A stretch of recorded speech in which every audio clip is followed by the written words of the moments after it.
Olá, queridos alunos, graça e paz do Senhor Jesus.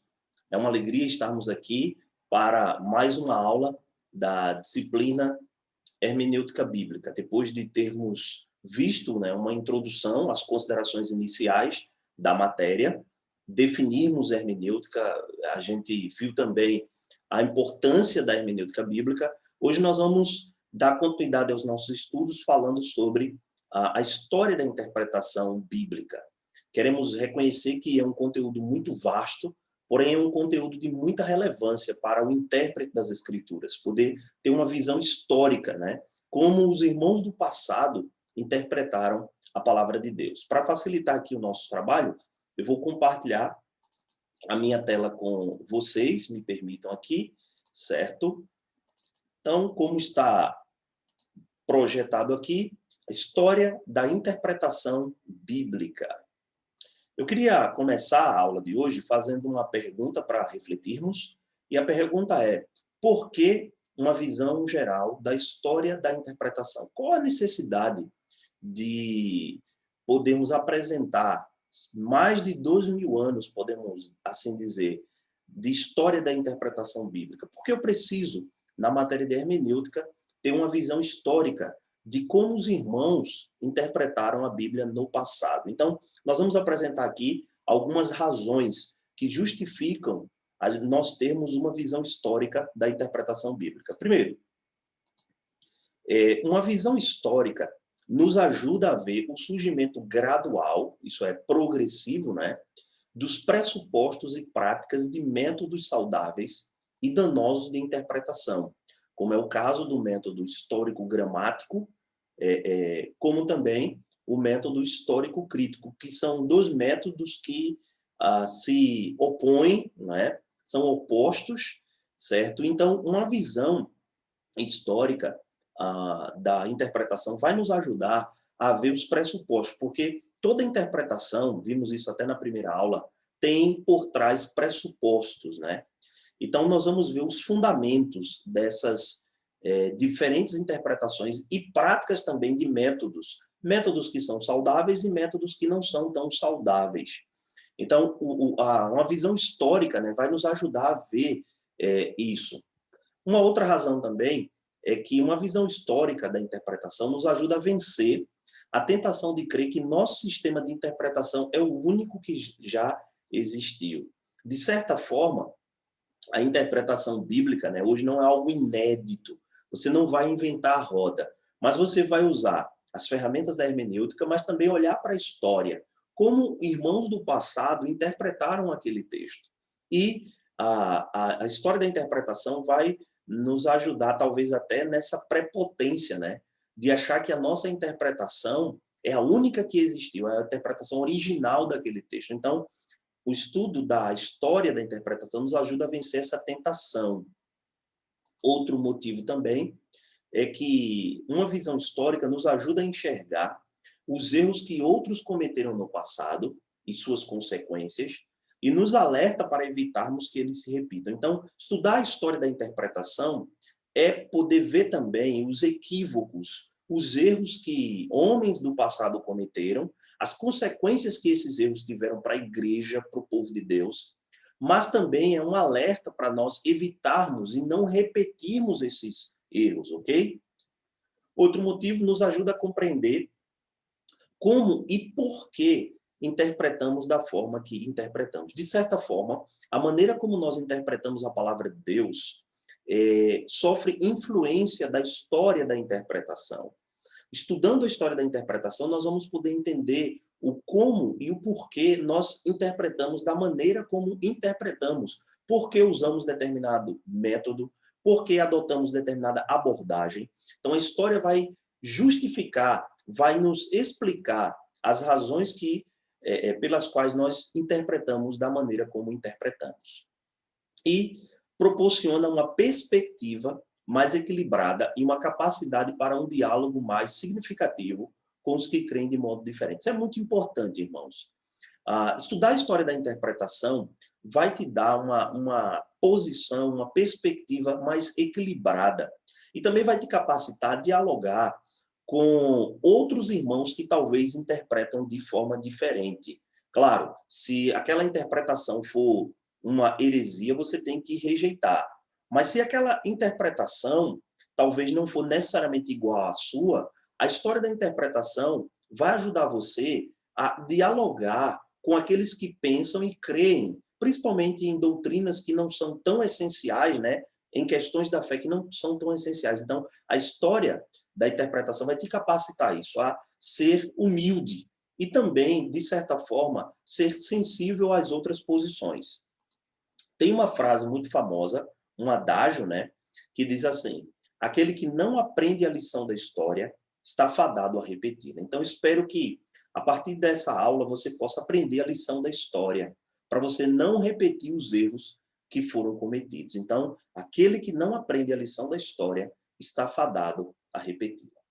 Bem, o que é que nós vamos ver? Depois dessa aula, você poderá identificar os pressupostos e princípios evangélicos encontrados em cada um dos seguintes períodos de interpretação bíblica, certo? Vamos lá. A interpretação judaica antiga, o uso do Antigo Testamento pelo Novo Testamento, a interpretação dos pais da igreja, a interpretação na Idade Média, a interpretação no período da Reforma Protestante, a interpretação da pós-reforma, a interpretação moderna e a interpretação pós-moderna. Essa sequência, apenas uma observação, foi retirada do livro, basicamente, né, a ideia principal, bem como as considerações aqui presentes, foram retiradas em grande parte do livro Hermenêutica Avançada de Henry Virkler. Aqui eu tenho esse livro, eu uso bastante nessa disciplina. No entanto, o Virkler não apresenta esse tópico, a interpretação pós-moderna. Eu achei interessante, porque é a interpretação dos dias de hoje, né? No capítulo sobre a história da interpretação, ele vai até o período da modernidade. Só que os teóricos, os estudiosos da interpretação entendem que nós já estamos vivendo um período de pós-modernidade, tanto na história como também na interpretação bíblica. E eu achei interessante e importante abordarmos isso, ok? Isso não quer dizer que tudo aqui é de Virkler. Tem considerações também de outras pessoas, observações minhas, mas o texto mestre, orientador dessa aula é Virkler, a quem nós queremos aqui tributar, né, a nossa gratidão pelo trabalho feito por ele. Então, vamos lá.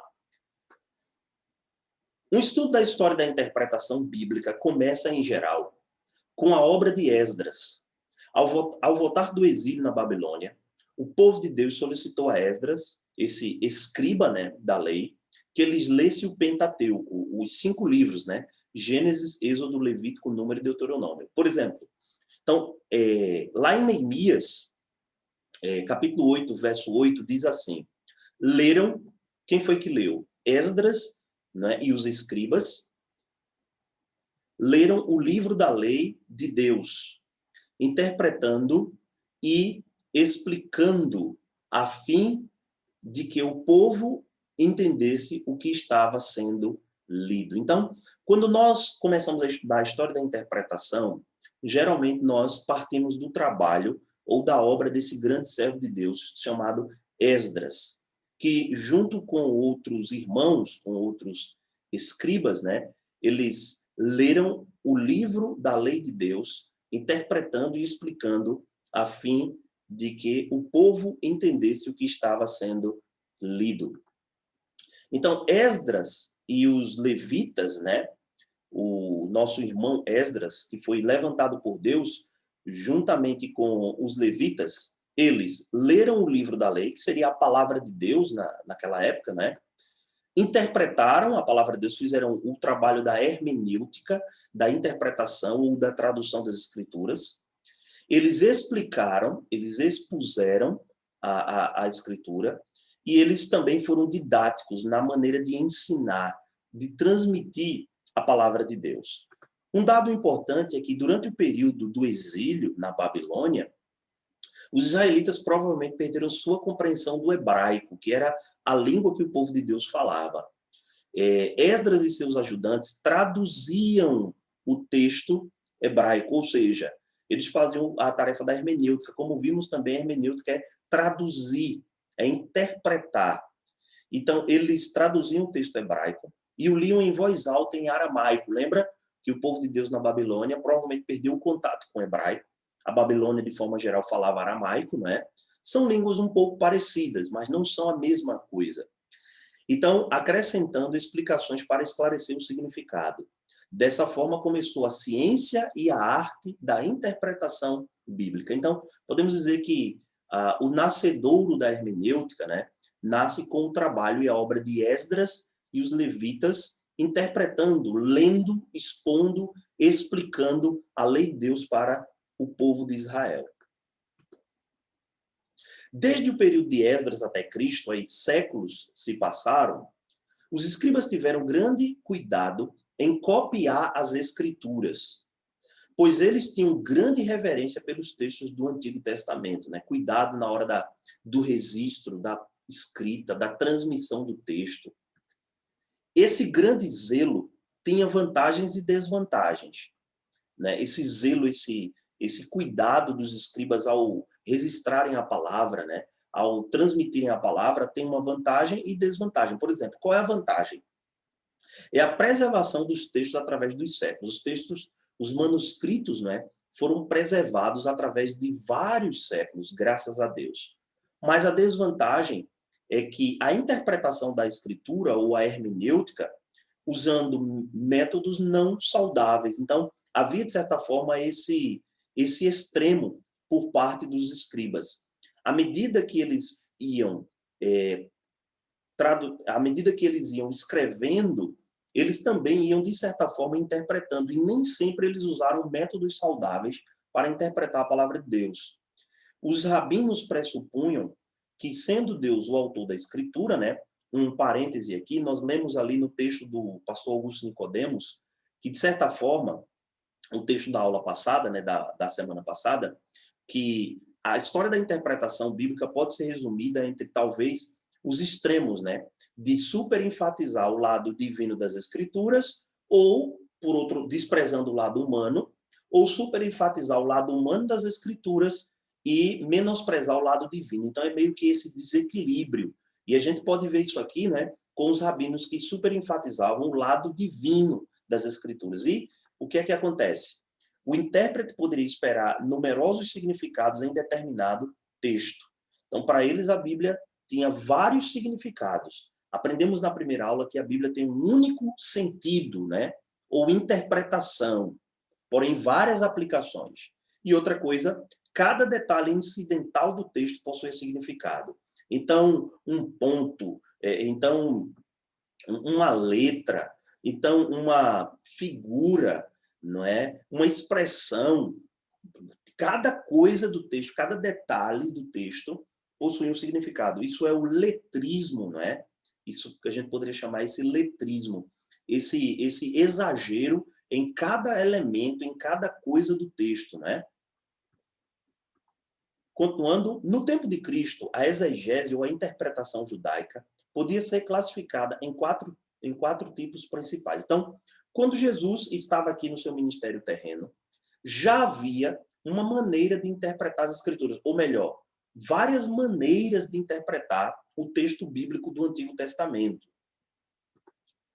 Por exemplo, essa escola, ou esse grupo, né, de interpretação literal, ou Peshat, essa servia de base para as outras, e por não haver muitas disputas sobre ela, não se registrava muito material a respeito. Então, essa interpretação era a interpretação normal, natural e literal do texto bíblico. Mas também havia a midrástica, ela tentava penetrar e revelar o espírito das Escrituras, examinando e revelando as interpretações que não são óbvias na leitura superficial do texto, ou seja, na leitura mais natural, literal do texto, né? O alegorismo, que é um legado dos gregos, né? A gente vai tratar disso também, era o destaque. Além disso, deu origem à cabala ou cabalá numérica. Não sei se você já ouviu falar sobre isso. É a ideia de que por trás de todo número tem um significado místico. Abrindo um parêntese, na cultura hebraica tem números que de fato têm alguns significados. Mas isso não quer dizer que por trás de todo número que a Bíblia apresenta tem um significado oculto, né? Só para a gente lembrar, né? Por exemplo, na cultura hebraica, o número 7 indica a perfeição, não é? Então, mas isso não quer dizer que todo número tem um significado oculto por trás, tem um mistério. Então, essa cabala ou cabalá numérica exatamente enfatiza isso, né? E talvez o proponente mais famoso dessa escola midrástica seja Hillel, né? Ele pertencia a essa escola, ele era bem liberal. Não sei se vocês já ouviram falar de Shammai e Hillel, eram dois intérpretes. Hillel é mais da escola liberal das escrituras e Shammai de uma escola mais conservadora ou literal das escrituras. Então, esses dois intérpretes, eles eram muito famosos, né? E principalmente suas ideias estavam muito presentes ali na época de Jesus. Então, eles tentavam revelar o espírito das escrituras. Era mais uma tendência para o alegorismo, né?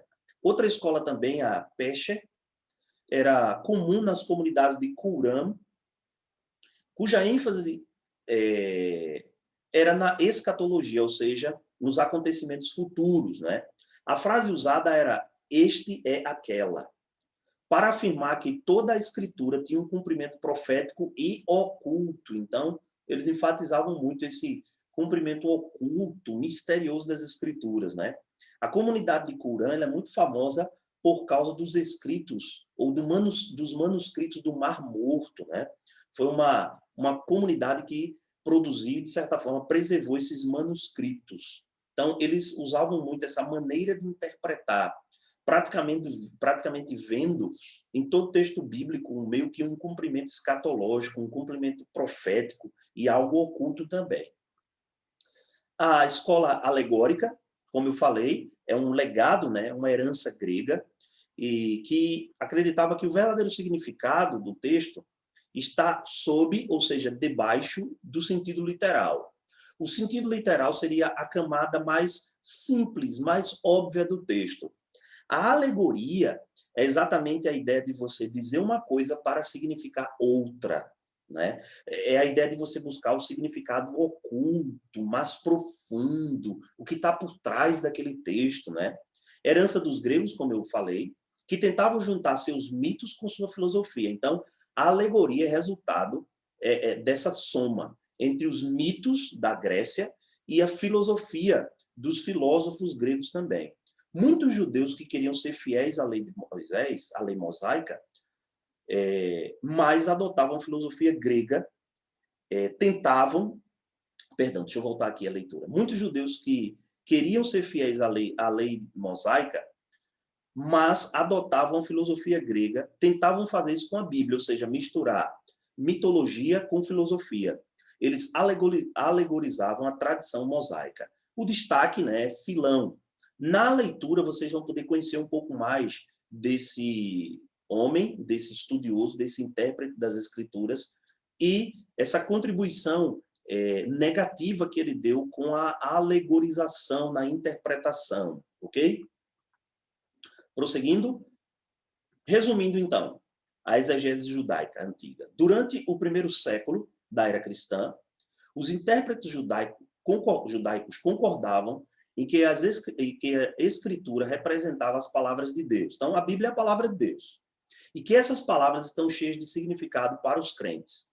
Empregou-se a interpretação literal nas áreas de interesses judiciais e práticos, ou seja, na área das leis e da vida prática, a interpretação literal. Em sua maioria, os intérpretes empregaram práticas midrásticas, especialmente as regras desenvolvidas por Hillel, e a maior parte deles usou suavemente a exegese alegórica. Dentro da comunidade judaica, porém, alguns grupos tomaram rumos diferentes. Os fariseus continuaram a desenvolver a exegese midrástica. Olha aí, os fariseus, né, talvez o grupo mais famoso que se opunha a Cristo no Novo Testamento, né, eles continuaram a desenvolver, eles usavam a exegese midrástica a fim de vincular sua tradição oral mais intimamente com a Escritura. A gente sabe que eles, às vezes, colocavam a tradição deles acima das Escrituras ou em pé de igualdade com as Escrituras. Jesus mostra isso, né, em alguns dos embates. A comunidade de Qumran crendo que eles próprios eram remanescente fiel e beneficiário dos mistérios proféticos, continuou a usar os métodos midrástico e pechá, essa mistura, né, para interpretar a escritura. E Filão e os que desejavam conciliar a escritura judaica com a filosofia grega continuaram a desenvolver métodos exegéticos alegóricos. Então, aí, um resumo, né, desse período. Vamos avançar e ver agora os métodos interpretativos de Jesus e dos escritores do Novo Testamento. Como é que Jesus e os escritores do Novo Testamento interpretavam a palavra de Deus? O uso que Jesus e os escritores do Novo Testamento fazem do AT. Primeiro, Jesus considerava as narrativas históricas do Antigo Testamento como eventos históricos verdadeiros. Prova disso, né, são as alusões, as menções que Jesus fez a personagens que são personagens reais, não são personagens fictícios, né? Por exemplo, a Abel, a Abraão, a Noé, a Isaac, a Jacó, a Davi, ao próprio Jonas. Então, o uso, né, a referência de Jesus com relação a esses personagens indica que as narrativas do Antigo Testamento são eventos históricos, reais, verdadeiros, não mitologia, né, algo fictício. Outra coisa, quando Jesus fazia a aplicação do registro histórico, ele o extraía do significado normal ou literal do texto, contrário ao sentido alegórico, né? Lembra que alegoria é dizer uma coisa para significar outra. Jesus não usou esse método, ao contrário, Jesus usou o método literal ou normal de interpretar as escrituras. Jesus não aprovou a interpretação casuística para benefício próprio. Aqui ele reprova, né, a tradição dos homens, porque, como eu disse, tinha sido colocado ou em pé de igualdade com as escrituras ou estava acima das escrituras. Então, Jesus não aprovou essa interpretação. A forma de interpretação normal de Jesus nunca foi questionada, ao contrário, ele é reconhecido nas suas pregações, nos seus sermões e discursos, como aquele que falava, né, tendo autoridade, aquele que falava com base em autoridade, não aquele que falava qualquer coisa, mas aquele que falava e pregava a palavra de Deus com seriedade ou com autoridade, como a gente vê, né? Depois do Sermão do Monte, ele é reconhecido como o mestre que prega com autoridade. Usos que nos parecem antinaturais são hebraísmos ou métodos hermenêuticos da época. São maneiras da época, né? Hebraísmo é você tomar uma expressão da língua, da cultura, do pensamento hebraico e usá-lo, por exemplo, no Novo Testamento, né? Entendidos naturalmente por Jesus e pelos ouvintes. Então, usos que nos parecem meio estranhos são métodos hermenêuticos, são maneiras de interpretar a Bíblia usados na época. Os autores do Novo Testamento, eles consideravam o AT como palavra de Deus. O apóstolo Paulo nos mostra isso. Diz que toda a escritura, e ali primariamente escritura, aponta para o Antigo Testamento, né? Pedro também nos mostra isso, que a palavra de Deus no Antigo Testamento, ela é verdadeira. Então, os autores do NT, eles consideravam, ao citar o Antigo Testamento, eles tinham como palavra de Deus inspirada, infalível, autoridade, verdade de Deus para o seu povo. E todos, tanto Jesus quanto os autores do Novo Testamento, os apóstolos, enfim, aceitavam a exatidão histórica do Antigo Testamento. Temos aí o capítulo 7, né, a história do próprio Estevão, Hebreus capítulo 11, a galeria da fé, e o próprio Jesus, quando ele diz lá em Lucas, né, que as escrituras do Antigo Testamento, a lei, não é? Os profetas e os salmos apontavam para ele. Então, Jesus é o centro das escrituras. É em torno de quem as escrituras giram, ok? Continuando. Então, em resumo, o NT interpreta o AT de forma normal e literal. História como história, poesia como poesia. Isso é importante, irmãos.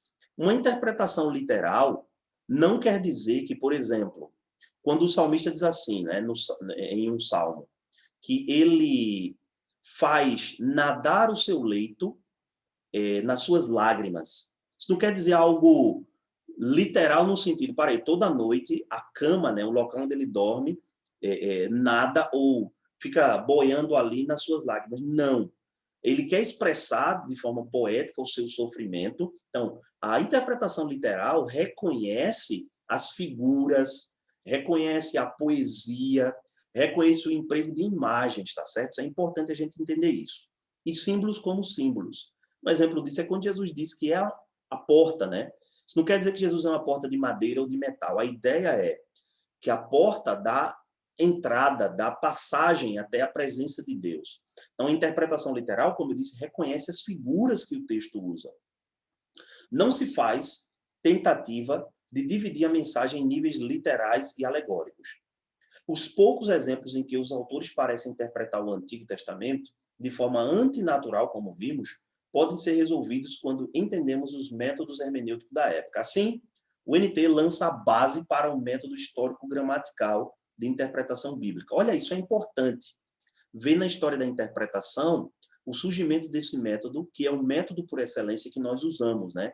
Em linhas gerais, é um método que leva em consideração a história, o contexto bíblico, mas também a gramática, a língua, não é, para interpretar as escrituras.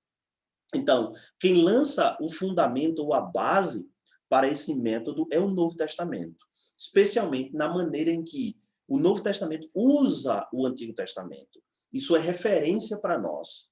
Então, de certa forma, hermenêutica não é um conhecimento imposto à Bíblia, mas hermenêutica é um conhecimento que vem da Escritura, na maneira como os autores usavam a palavra de Deus, pregavam, ensinavam e citavam outras porções da Bíblia. Isso lança o fundamento para um método saudável e um método bom e um método ortodoxo, conservador de interpretar as Escrituras.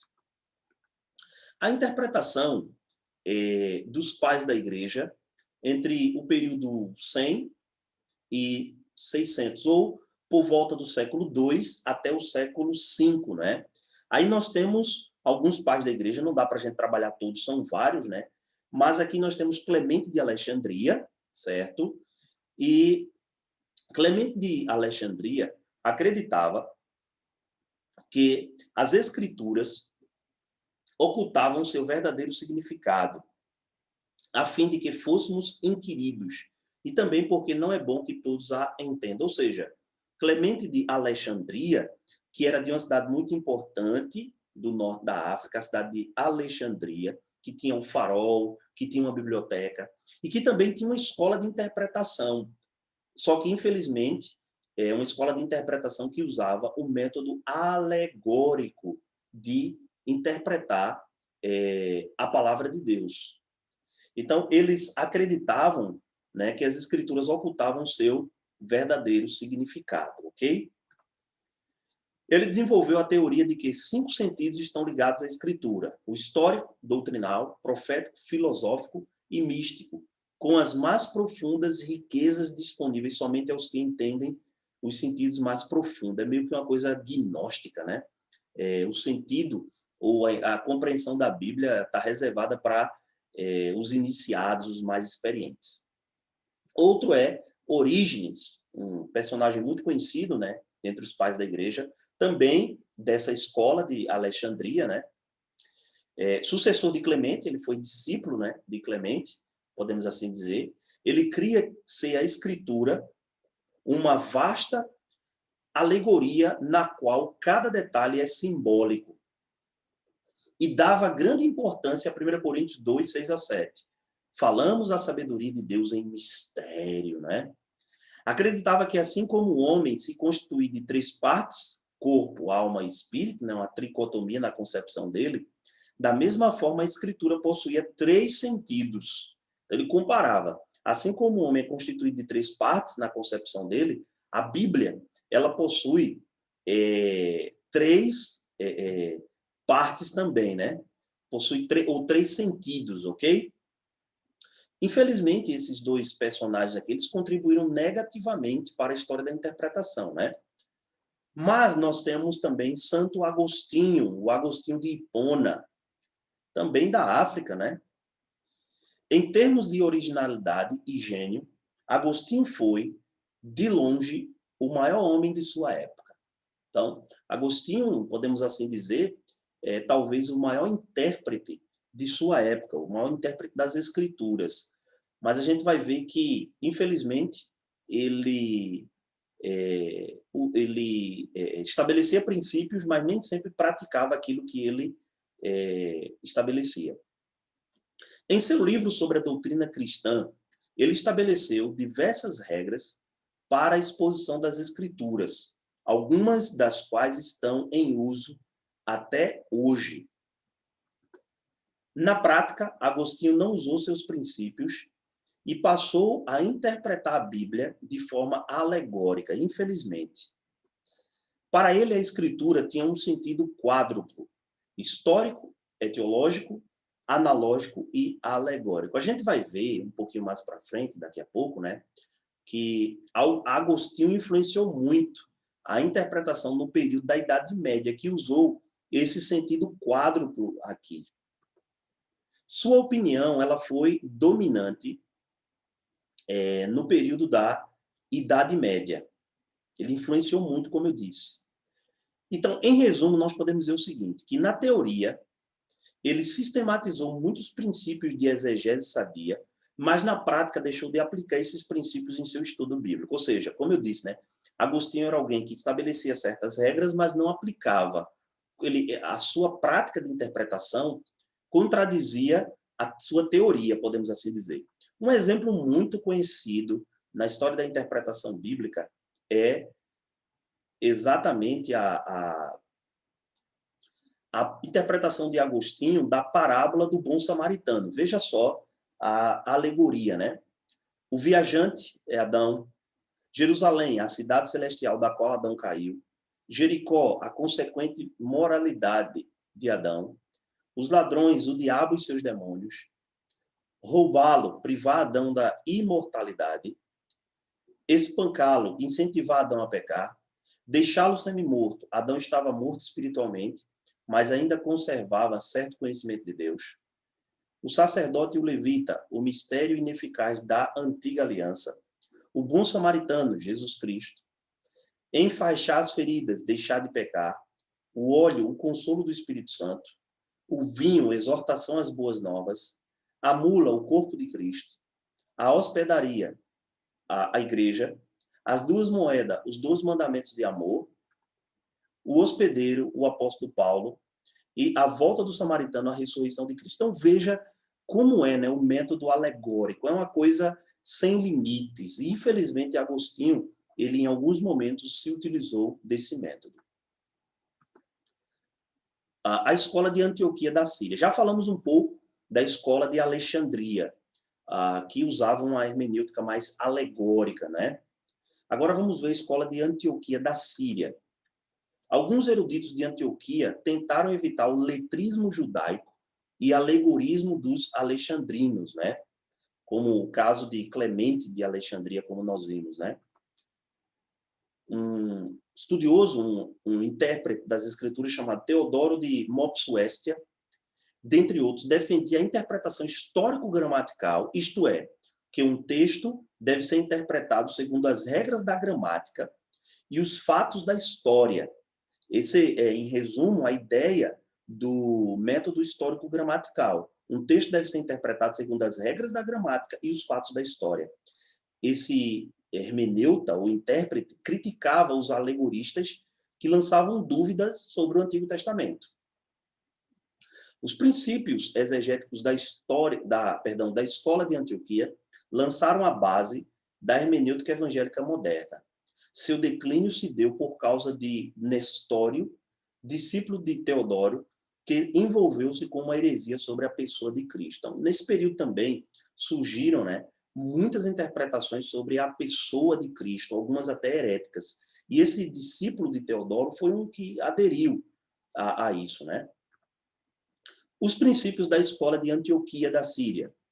Sensibilidade e atenção ao sentido literal do texto, ao sentido normal, ao sentido natural do texto. Eles levavam a sério isso. Intenção autoral, ou seja, interpretar é buscar a intenção do autor ao escrever aquele texto, o que o autor quis dizer com aquilo que ele escreveu. Historicidade dos relatos, como vimos, né, no exemplo de Cristo. Os relatos bíblicos são relatos verídicos, são relatos históricos e verdadeiros. E ênfase no estudo das escrituras em suas línguas originais, o hebraico e aramaico, né? E o grego do Novo Testamento. E aí nós entramos agora na Idade Média, né? Na Idade Média. A exegese medieval adotava aquilo que a gente viu, né, por influência de Agostinho, esses aspectos aí dessa quadriga, né, como a gente vai ver aqui, né? Não houve muito progresso ou erudição na Idade Média. A maior parte dos estudantes se dedicava a copiar as obras dos pais primitivos ou da igreja primitiva, né? E o alegorismo era destaque. O sentido quádruplo, desenvolvido por Agostinho, era a norma hermenêutica. Então, eles foram muito influenciados pelo pensamento de Agostinho, especialmente na área da interpretação. Acreditava-se também que a igreja era a única que podia fornecer uma interpretação correta. Então, nós sabemos disso, né? Que a igreja, enquanto instituição, dominou, de certa forma, o mundo da época, e aquilo que a igreja ou a tradição pregava e ensinava, né, era a única maneira de interpretar. Ninguém poderia contrariar ou pensar de forma diferente daquilo que o clérigo, né, o magistério ensinava e pregava. A igreja era a única que podia fornecer a interpretação correta. Durante esse período, aceitou-se geralmente o princípio de que qualquer interpretação de um texto bíblico deveria adaptar-se à tradição da igreja. A fonte da teologia dogmática era a Bíblia, mais a tradição da igreja interpretada. Então, era essa soma. O que a Bíblia diz e o que a igreja diz. Se o que a igreja diz, a Bíblia apresenta talvez de forma contrária, o que está interpretando, está apresentando de forma contrária, tem que se conformar à tradição da igreja. Ok? A tradição da igreja interpretada. Então, a igreja ditava a maneira dos seus fiéis estudiosos interpretarem a palavra de Deus. Era meio que interpretar a Bíblia, era se conformar ao que a igreja dizia. A quadriga medieval defendia que cada texto bíblico tem 4 níveis de sentido. O sentido literal histórico, a letra mostra-nos o que Deus e nossos pais fizeram, é o sentido natural do texto. O sentido alegórico, a alegoria mostra-nos onde está oculta a nossa fé, né? Então lembra que a alegoria vai tentar buscar o significado oculto por trás do texto. O sentido moral, ou seja, o significado moral nos dá as regras da vida diária, o que fazer, o que é certo, o que é errado. O sentido anagógico, a anagogia ou escatologia mostra-nos onde terminamos nossa luta, né? A ideia aí de uma interpretação mais voltada para a escatologia, que é a doutrina das últimas coisas, né?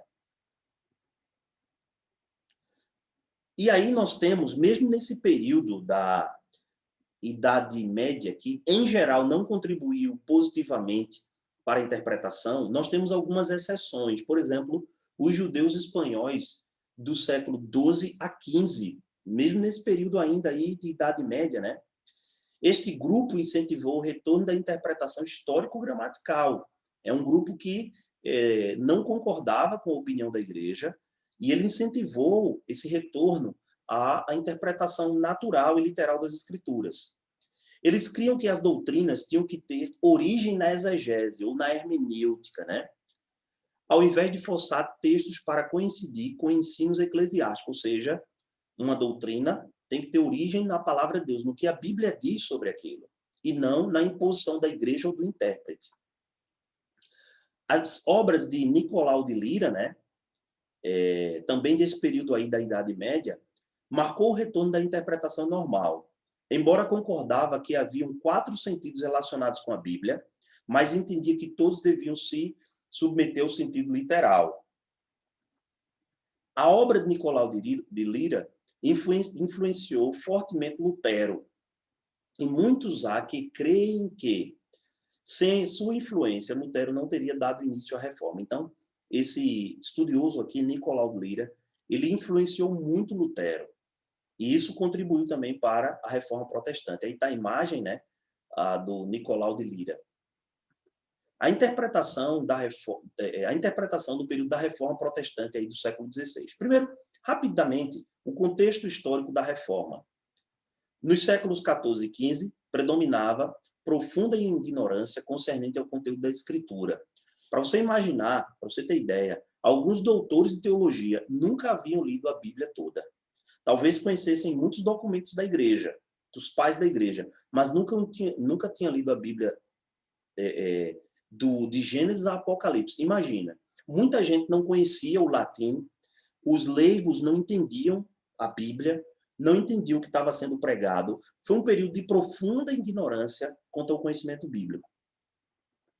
E aí nós temos a Renascença, né? A volta aos textos clássicos. A Renascença chamou a atenção para a necessidade de conhecer as línguas originais a fim de entender-se a Bíblia. Isso foi muito importante, principalmente o conhecimento do grego do Novo Testamento, para poder ler a Bíblia e interpretar a Bíblia no seu contexto original. Erasmo, de Roterdã, facilitou este estudo ao publicar a primeira edição de Crítica ao Novo Testamento grego. Está aqui, né? Erasmo de Roterdã. Johannes, eu não vou me habilitar a ler esse sobrenome, né? Johannes, na verdade, né? Johannes, o sobrenome aí que vem depois eu não vou me habilitar, é alemão, né? Com sua tradução de uma gramática e léxico, ou dicionários hebraicos, também contribuiu para a Reforma Protestante. São os antecedentes históricos da Reforma Protestante, né? O sentido quádruplo foi, aos poucos, deixado de lado e substituído pelo princípio de que a Escritura tem apenas um sentido. E aí nós temos o período da Reforma, né? Que vai iniciar, a Reforma Protestante vai iniciar um movimento hermenêutico que definirá a maneira de ler e entender as Escrituras até os nossos dias. Então, podemos, de certa forma, dizer que a Reforma Protestante foi também uma reforma hermenêutica, uma reforma na maneira de interpretar as Escrituras, uma reforma na maneira de interpretar como a Idade Média fazia, né? A ênfase na doutrina da inspiração, veracidade e infalibilidade das Escrituras pelos reformadores trouxe um novo resplandecer da verdade, rompendo de vez com a hermenêutica alegórica medieval.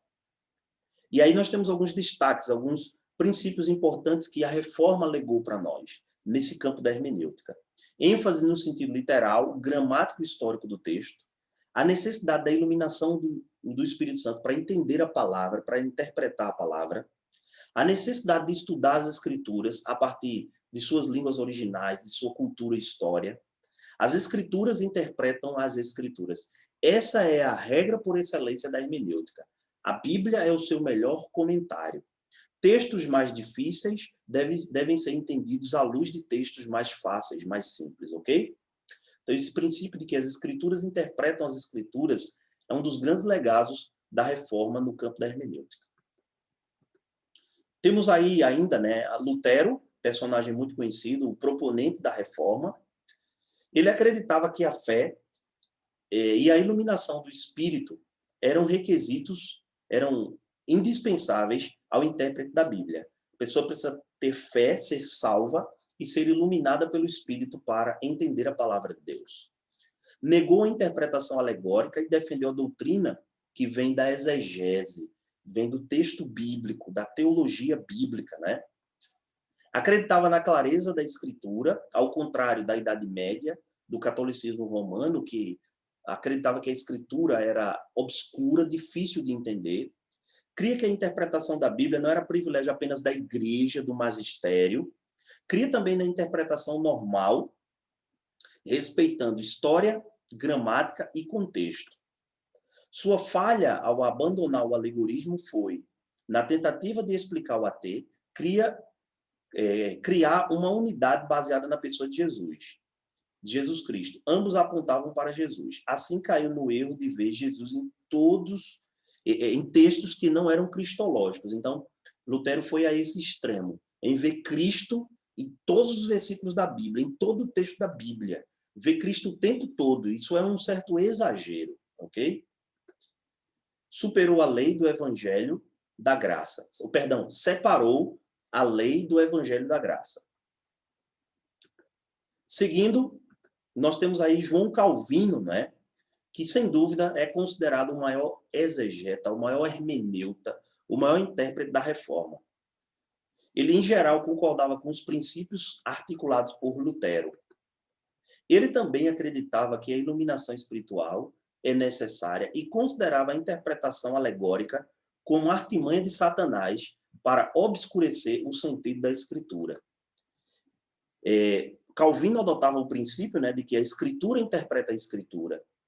Essa era uma frase, uma sentença predileta de Calvino, a qual aludia à importância que ele dava ao estudo do contexto, da gramática, das palavras e de passagens paralelas, em lugar de trazer para o texto o significado do próprio intérprete, ou fazer uma exegese, como a gente viu, né? Exegese é você levar sua opinião, sua ideia para o texto. A exegese é extrair o sentido que está lá no texto. Em geral, os princípios hermenêuticos sistematizados por esses reformadores haviam de tornar-se os grandes princípios norteadores para a moderna interpretação protestante ortodoxa. Aí está a imagem de Calvino, né?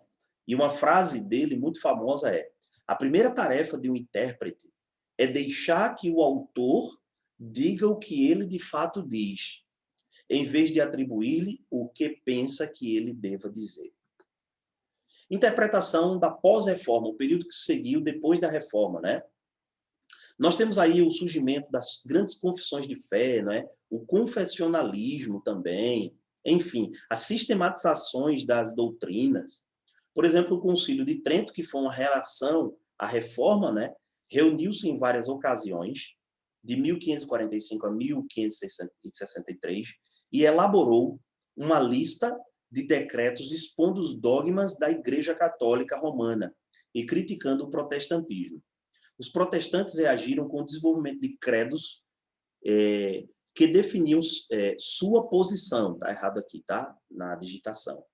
A hermenêutica era usada apenas para comprovar textos de batalhas, pois ela tinha se tornado uma criada da dogmática. Então, esse período aí, né, em que os cristãos, talvez para provar a fé ou defender a fé, elaboraram credos e confissões. Temos também nesse período o pietismo, o surgimento do pietismo, né? O pietismo surgiu como reação à exegese dogmática. Apesar de ir contra a hermenêutica seca da Idade Média, o pietismo descartou, com o passar do tempo, a interpretação histórico-gramática e passaram a depender de uma unção especial ou luz interior. Espiritualizavam a hermenêutica além da conta. O pietismo tem suas contribuições positivas, né, em despertar o povo de Deus a uma piedade, a uma devoção, a não viver uma vida cristã fria. No entanto, como a gente percebe aqui, foi um movimento que foi ao extremo no que diz respeito à hermenêutica, especialmente espiritualizando o sentido da Bíblia. Também nós temos o racionalismo, né, que é fruto do iluminismo, posição filosófica que aceita a razão como a única autoridade que determina as opiniões ou curso de ação de alguém. O racionalismo aliou-se ao empirismo e a razão ganhou destaque na hermenêutica. Então, nós temos aqui o impacto, né, do racionalismo na hermenêutica. A razão é o critério através do qual tudo tem que passar. É o principal crivo para se interpretar, a lógica humana, né? Aí nós temos também a interpretação na Idade Moderna, até hoje. O surgimento do liberalismo, que é filho ou fruto do racionalismo. O liberalismo, né? O racionalismo filosófico lançou a base do liberalismo teológico, como a gente viu. Ao passo que, dos séculos anteriores, a revelação havia determinado o que a razão deveria pensar, isso é importante. Antes, a revelação bíblica determinava o que a razão, o que a lógica humana devia pensar. Só que agora, com o liberalismo, a razão determina a revelação, ok? Como diz aqui, né? No final do século XIX, a razão determinava que partes da revelação, se houvesse alguma, deviam ser aceitas como verdadeiras. Então, o liberalismo, ele nega os milagres, o nascimento virginal de Cristo, né? Nega a inspiração da Bíblia, as histórias de milagres, enfim, como você vê aqui na imagem, né? Aí nós temos também a neo-ortodoxia, que foi uma resposta ao liberalismo teológico, um fenômeno do século XX, está entre a ortodoxia e o liberalismo. Não aceita que a Bíblia é produto do aprofundamento religioso do homem, mas também não a vê como revelação de Deus. A revelação não é considerada como algo ocorrido num ponto histórico, o qual agora nos é transmitido nos textos bíblicos, mas uma experiência presente, motivada pela fé, que deve fazer-se acompanhada de uma reação existencial e pessoal. O principal proponente da neortodoxia é um teólogo chamado Karl Barth, né? E aí, ainda na interpretação moderna, nós temos o lado que contribuiu positivamente. Durante os últimos 200 anos, continuou a haver intérpretes que criam que a Escritura representava a revelação que Deus tinha feito de si mesmo, né? De suas palavras e de suas ações à humanidade. A tarefa do intérprete, no entender desse grupo, esse grupo conservador e ortodoxo, né, tem sido procurar compreender mais plenamente o significado intencional do autor primitivo, de Paulo, de Pedro, de Moisés, né? Empreenderam-se estudos da história, cultura, da língua, da compreensão teológica que cercam os primitivos beneficiários, os leitores originais, o público-alvo da escritura, o público primário, né? Então, é meio que uma volta aos princípios da reforma, aos pais da igreja, conservadores, né? Alguns eruditos, né, que defendem a interpretação normal ou histórico-gramatical, nós temos aqui, né, alguns desses eruditos que contribuíram significativamente na Idade Moderna, né, para a interpretação das Escrituras, a interpretação conservadora das Escrituras. E aí também o surgimento de alguns manuais. Sem dúvida, né, o mais conhecido é o de Los Berkhof, ele tem um manual de interpretação bíblica. E aí a interpretação pós-moderna, para encerrarmos essa aula. As características da pós-modernidade. Quais são? Esse período depois da modernidade, ou esse período da atualidade. A pluralidade da verdade. Toda verdade é relativa e depende do contexto social e cultural em que a pessoa vive. Então, a pós-modernidade prega contra as verdades absolutas, né? Só que isso aqui já é uma verdade absoluta. Quando você diz não há verdade absoluta, isso já é uma afirmação de uma verdade absoluta, podemos assim dizer, né?